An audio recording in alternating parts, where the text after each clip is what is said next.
Hello and welcome back to the Mulvaney Maker channel. This is a root bulb that I have had kicking around pretty much since I started turning, so 5 years or so, 4.5, 5 years. I had to go at it once, so it has got some marks. The tenon is a bit loose. But it's on a, I didn't have this chuck in, so it's a very slightly smaller chuck. Excuse me. So I think this was going to be the bottom. This is going to be the top. I've no idea exactly how much it's going to be turned. We might even lose a good chunk of this.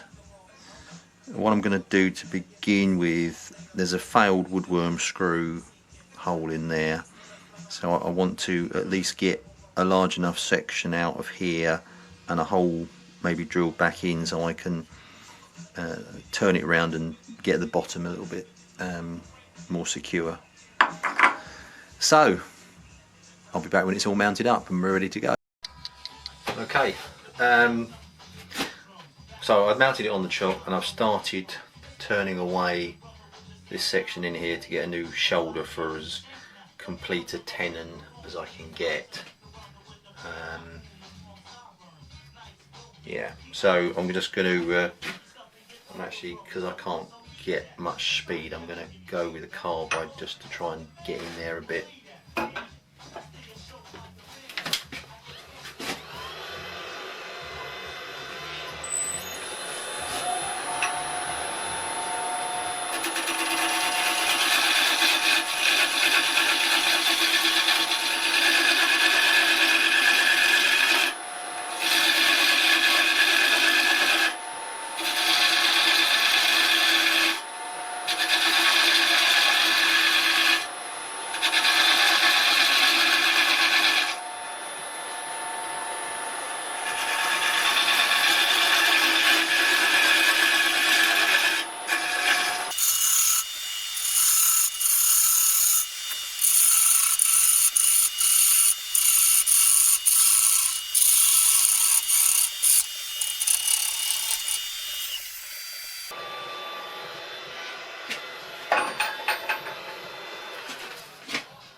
Now that might be a little bit big, but let's try it.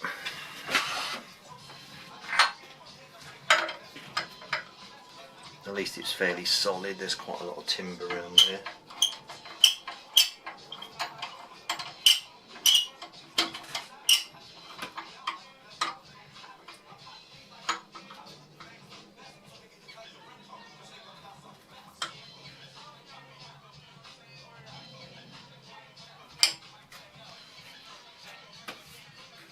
Okay, so make sure you can see that on that camera. Yeah. I think what I'm going to do is kind of get rid of most of that so I can start again and then look and see whether it's a tenon or a recess. Right, with tailstock support to begin with, just in case that tenon on the other side isn't great.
I'm sure you can see a lot of air, nothing, cut, nothing, cut. We need to get that down a little bit rounder so we can try and get the speed up a little bit, preferably without killing ourselves.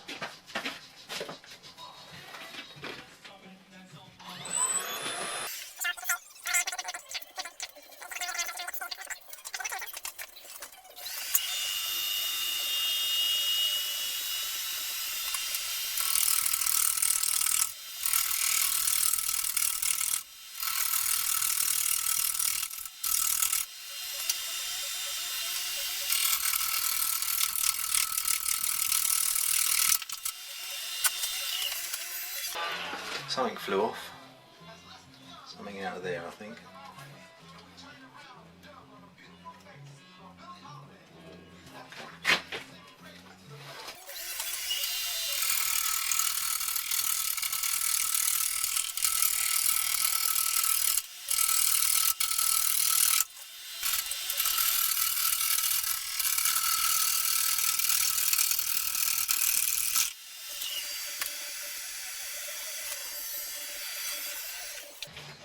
I think the decision with a piece like this is how far to go. Some of these bits we're not going to get, so we're going to have to do a fair bit of sanding. Again, anyone who watches Phil Anderson or Papa 1946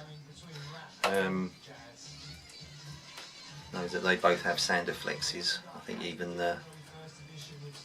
if you watch Spindle's woodwork, I think Louis has a sander flex now, which really helps for getting in and doing all these. I'm going to have to do these probably manually with a brush, wire brush, or maybe with a, I have got some drill mounted wire brushes. It is also blunting the tools quite quickly. I suspect, you know, there's still lots of soil and silicate and stuff in here. I suspect we're going to lose that bit anyway. So I don't know if we're going to get this round, because that's still a fair way. I'm going to have to take quite a lot of this way. Maybe we will. But there's some interesting grain and figure and stuff in here, and I think I've got plenty of room to cut a tenon in here. So I'm just going to press on, see whether I get these bits flat or not.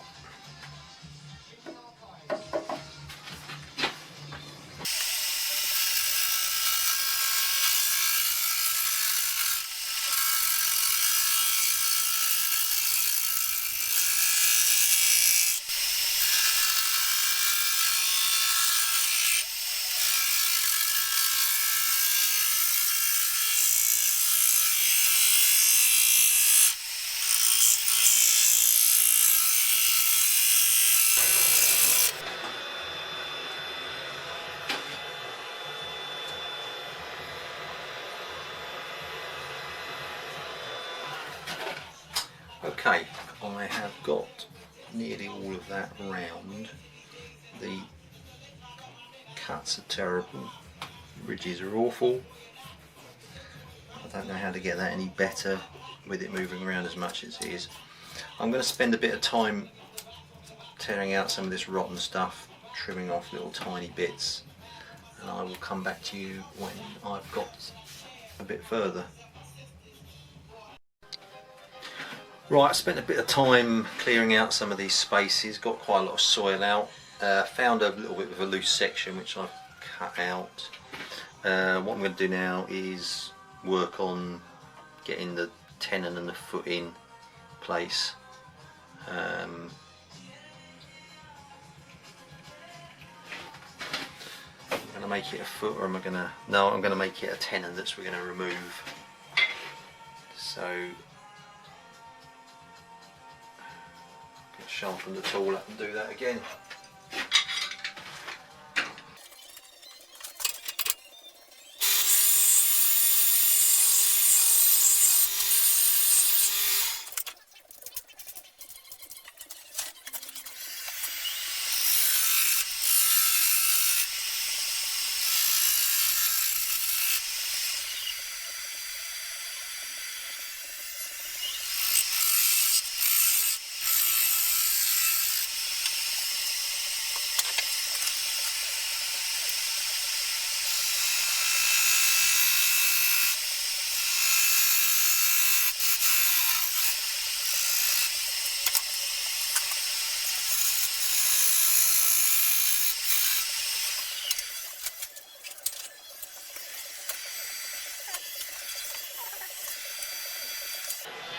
Might have made it too small.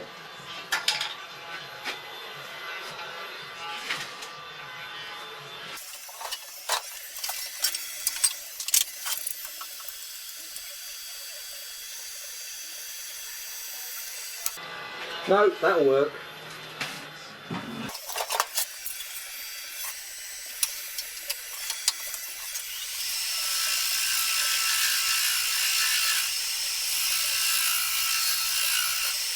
Okay, I'm going to spend a little bit of time sanding, and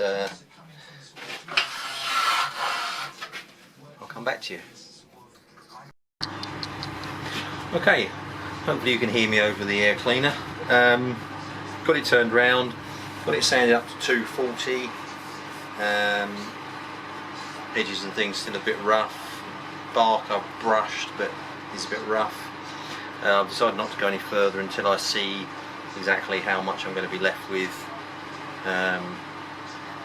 What, you know, that bit there might go depending on how much I take out of the centre. So I'm going to drill about 40mm or so out the centre depth wise, and see how we get to from there.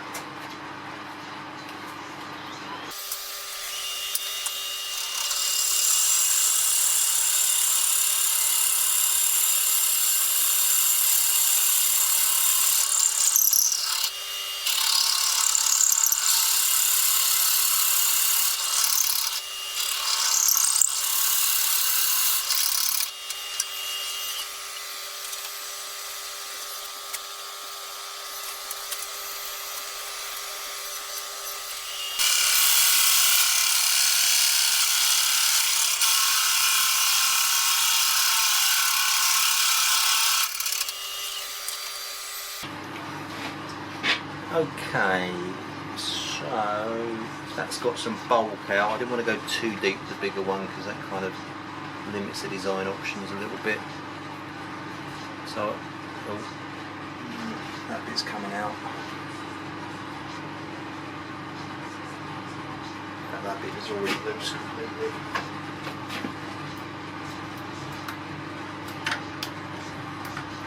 It's held on by one tiny little stalk.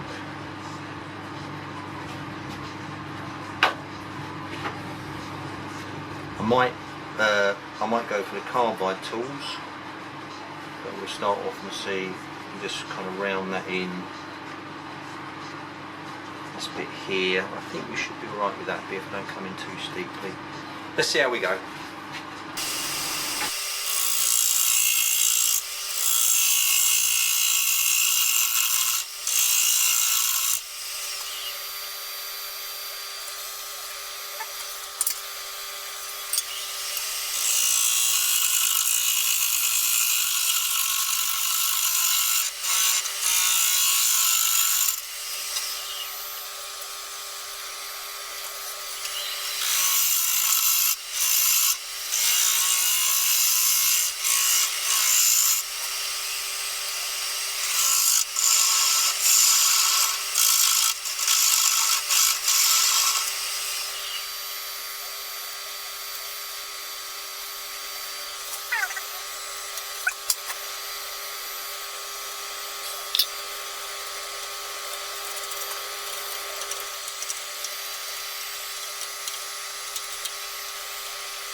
I think that might be the turning finished.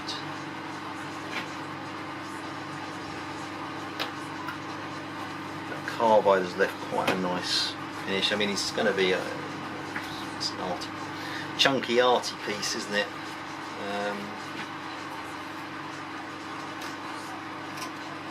See, there's still, even on the outside, there's still sections where there's great clods of soil.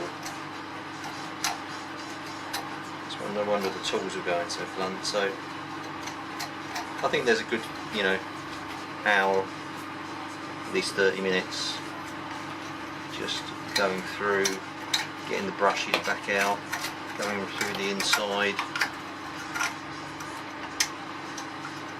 and I will then oil it, let it dry, and show you pictures of what it did look like in the end. I think that is actually a stone. Yeah, that is actually a stone in there.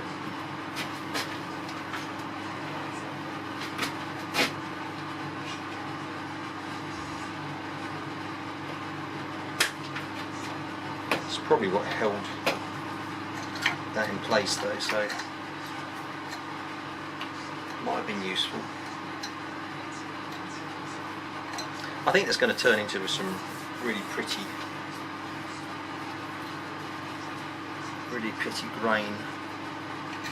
But yeah, I'll come back to you when it's kind of finished, because there's a lot of sand in here you really don't need to see. And here we are back, and there's the finished root bulb. I'm still not exactly sure what the shrub is, neither of us can remember. I dug it out possibly 7 years ago, some time ago. It was definitely before I bought a lathe. Little bit of decay in there, but just some amazing grain. Lost a few bits on the way. It's quite a chunky piece, but I mean it's definitely an art piece. I took the tenon off, and still odd little bits of stone inside and bits of soil, which I think is fairly common when you're turning root bulbs, because you're just never going to get it all out. So quite a lot of sharpening. I'll stick this on the turntable and try and get some shots. So thanks very much for watching.